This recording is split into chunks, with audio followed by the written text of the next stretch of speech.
Die sahen schon cool aus. Sie sahen halt auf jeden Fall noch mehr aus, als was sie waren. Die Collector Fields. Die haben auch so krass geleuchtet. Und wenn du da mit einer normalen Batterie aber gesaugt hast, hast du ja nur Müll bekommen. Also ich weiß noch früher, ganz früher, wenn die Leute komplett ausgerastet sind, wenn sie einen Lightning 7 Piece gesaugt haben.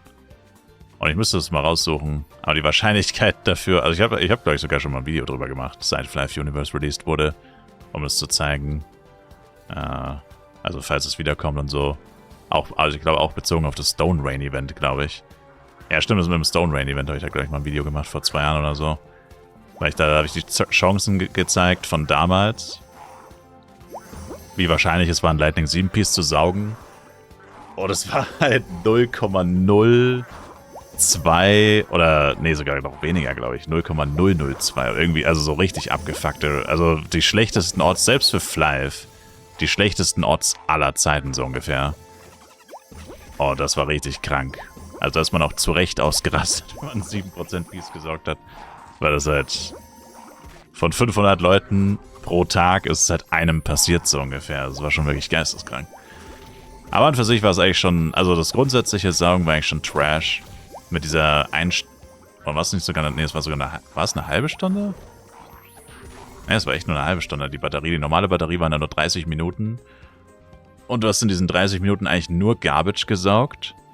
Und dann musstest du nach 30 Minuten eine neue Batterie reintun. Außer du hast gecached für die Silber- oder Goldbatterie.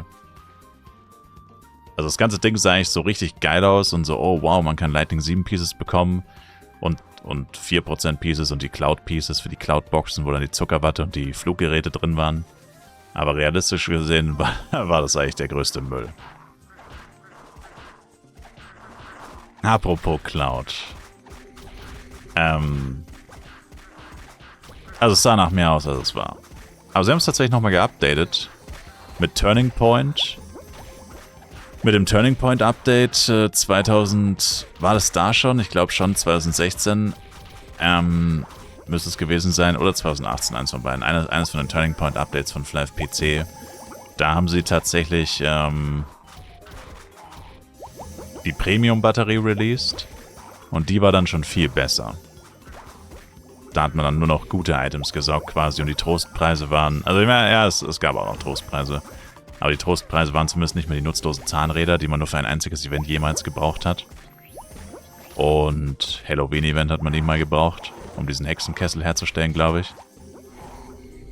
Und... weiß gar nicht, was waren die anderen Trostpreise? Naja, gut, 2% Pieces waren auch immer Trostpreise. Aber auf jeden Fall hat man da eigentlich nur noch gute Sachen dann gesagt.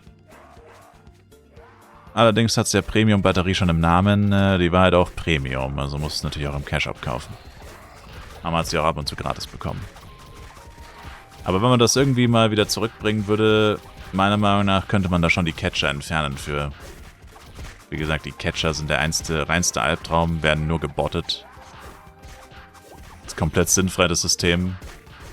Ich weiß auch immer noch nicht, warum immer noch Leute existieren, die dieses System verteidigen mit den Catchern. Weil man weiß, dass alle Materialien quasi nur von Bots gefarmt werden. 90% wahrscheinlich von allen Materials, die im Spiel existieren, wurden von Bots gefarmt. Und dann gibt es noch Leute, die das Material-System verteidigen. Also es will mir nicht in den Kopf, wieso das so ist. Und wieso das überhaupt noch im Game ist. Und man es nicht lieber mit dem alten Collector-Feld wieder ersetzt. Weil erstens ist das nostalgisch. Und zweitens, wenn man es überarbeitet... Im Endeffekt müsste man es machen wie den Verkäufer. Dass du dir einen NPC kaufen kannst. NPCs sind richtig günstig. Und dann stellst du einen NPC in dein Haus.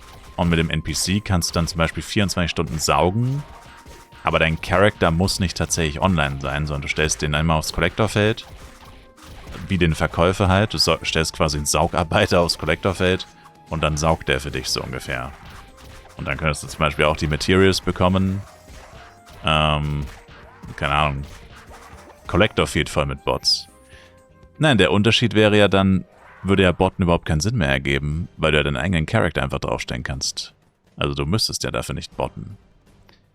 Jetzt mit den Materials ist es so, wenn du selber Materials farmst, das ist einfach Zeitverschwendung. Das ist einfach wie, als würdest du gar nicht spielen. Ich meine, klar, das Collector Field kannst du auch kritisieren, wenn da jemand 50 Chars hinstellt. Das ist dann wie, aber das kannst du jetzt auch mit den Pet-NPCs machen. Da regt sich eigentlich auch keiner wirklich drüber auf. Es gibt Leute auf Borodeng zum Beispiel, die machen, seit die Pet-NPCs released sind, jeden Monat erstellen die, was ist nochmal, 10 Tage und 10 Stunden für ein S-Pet. Die erstellen jeden Monat knapp 100 S-Pets oder hunderte von Pets mit den Pet-NPCs. Das ist vom Prinzip her, es ist zwar nicht Botten, aber es ist Bot-ähnlich. Ich meine, da regt sich auch keiner drüber auf. Also doch, actually, ein paar Leute haben sich darüber aufgeregt, aber ich weiß nicht, ob man sich da mittlerweile noch drüber aufregt. Auf jeden Fall gibt es sowas schon im Game. Und ich meine, es ist lieber, also besser ist es, jeder kann das machen, als dass es nur eine Handvoll Krimineller machen können, die Bots benutzen und jeder andere kann es nicht machen, ohne gegen die Regeln zu verstoßen. Also dann lieber jeder kann es machen oder keiner. Und da das mit dem Keinen ja leider nicht funktioniert, weil Bots wird es ja immer geben und Leute, die sich nicht an die Regeln halten, dann sollen sie es lieber so machen, dass es jeder machen kann. Und trotzdem, dass die Pet-NPCs zum Beispiel so krass abgefarmt werden von manchen Leuten, von mir auch, ich habe es auch einen Monat lang gemacht und ziemlich abgefarmt, trotzdem sind Pets immer noch was wert. Und eigentlich ist es so eine, also in dem Fall ist es ausnahmsweise sogar eine relativ gute Entwicklung, weil auf Borodeng zum Beispiel kannst du jetzt ein richtig gutes HP-Pad oder so holen oder ein Crit-Damage-Pad mit 20 Crit-Damage oder ein Crit-Rate-Pad mit auch knapp 20 Crit-Rate und so. Kannst du dir jetzt halt für geschenkt holen. Das sind Reroll-Pads mittlerweile. Also selbst HP-Pads mit 2.000 bis 3.000 HP sind mittlerweile auf Borodeng Reroll-Pads, weil es so viele Pads gibt durch die Pet-NPCs. Und das ist ja dann eigentlich eher eine gute Entwicklung, weil Pads waren eigentlich viel zu lange, viel zu teuer. Und jetzt endlich kann es sich so ziemlich jeder leisten. Nur die perfekten Pads kosten noch was. Oder die richtig guten Pads. Alle anderen sind richtig erschwinglich geworden. Also in dem Fall ist das sogar eine gute Entwicklung. Und bei den Materials, sage ich mal, der Nebeneffekt von den Bots ist leider auch ein positiver. Deswegen regt sich wahrscheinlich kaum jemand drüber auf, weil Materials kosten momentan auf FEC zum Beispiel nichts.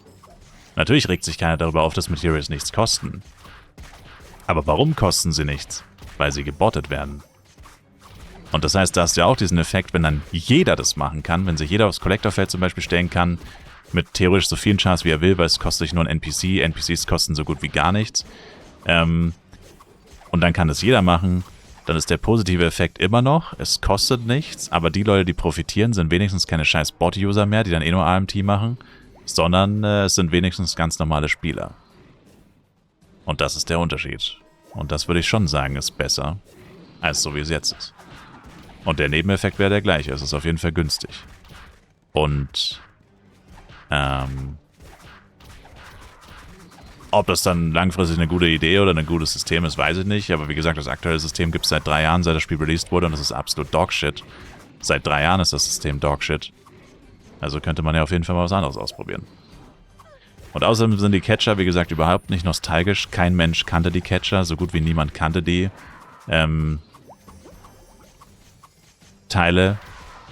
Das Collector-Feld kennt basically jeder, der schon mal Flive gespielt hat. Also von der Nostalgie her hat das Collector-Feld safe mehr Punkte als die dämlichen Catcher.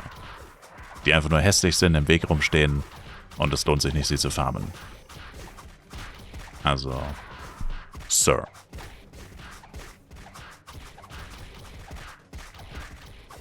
Dann hätte ich lieber wieder ein Collector-Feld, wo tausende Charakter einfach nur rumstehen und AFK sind. Beziehungsweise halt Collector-NPCs sozusagen. Wäre mir dann lieber.